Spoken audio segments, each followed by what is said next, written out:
Peter Stringfellow from his club to our own little exclusive club here in Westminster. Welcome back to This Week. My pleasure. Diane, let's start with you. Have the Tories got their act together at last? Well, I wouldn't go so far as to say that.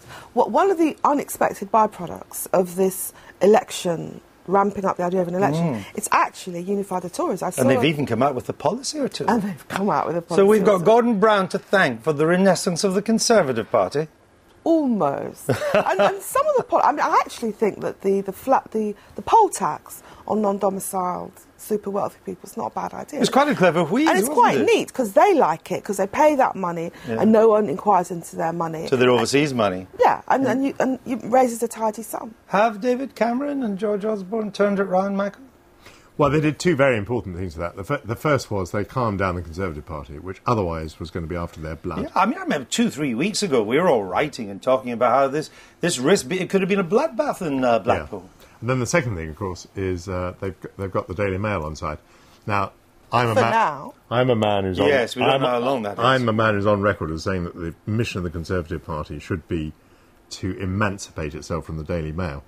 But David Cameron was going to go into an election with not a single newspaper title supporting him. And if you looked at the papers this week, you seem to have the Mail and the Express and the Telegraph, and even kind of grudging goodwill from the Sun and the Times. The Times has turned against Mr. Brown. And that's a much better position than he was in. Yeah, but papers like the Telegraph are always going to fall into like down the Tories. Yes, but not the Mail. I think the Mail was seriously in danger of supporting Gordon Brown. Now, Peter, I heard what you had to say about tax cuts. I know how important you think they are. But tax cuts alone surely cannot win the Tories an election. Of course not, but it's very important. And I didn't have enough time to go into the other things, education, crime, immigration. But let's stick to what we're here to talk about, or what you've asked me to talk. Sure. Tax cuts means a great deal.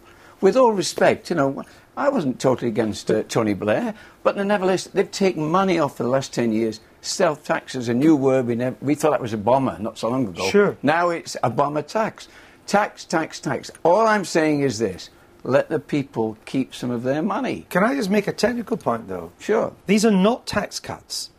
These are taking money from one part of the economy to pay for cuts in another. Overall, your party has said it will stick to the same level of taxation overall as Labour plans in the spending review being announced next week. OK, this is my point with David. Have more courage, David. Rubbish. He's not gone far enough. No, he has. Of course he hasn't. People are waiting for that big difference. Labour, tax. Conservative, low tax. Yes, it's as simple as that. But if promising to cut taxes work, why didn't it work for Michael Howard? Why didn't it work for Ian Duncan Smith? Why didn't it work for the unfortunate William Hague? Okay. Let me explain why. No, I don't want to hear from you. I agree with you. But, Iraq war, where did that money come from? Where did that money come from?